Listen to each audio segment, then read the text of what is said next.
To allow the system to start scanning for a suitable parking space, touch the Park Assist icon.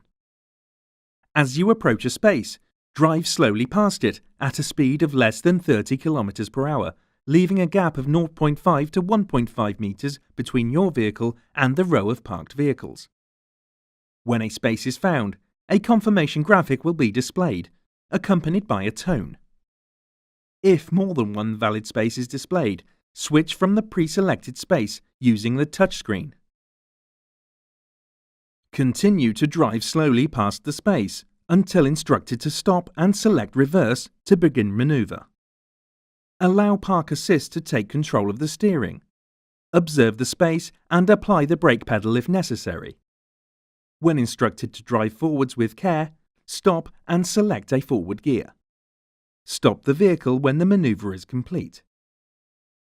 To exit a parallel parking space, select the parking exit icon and the side for exiting a space using the direction indicators.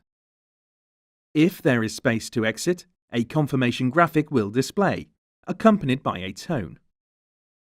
When instructed, select reverse to begin the maneuver, until instructed to drive forwards with care, allowing the system to take control of the steering. Observe the surrounding area and apply the brake pedal if necessary. When the maneuver is complete, a confirmation message will display.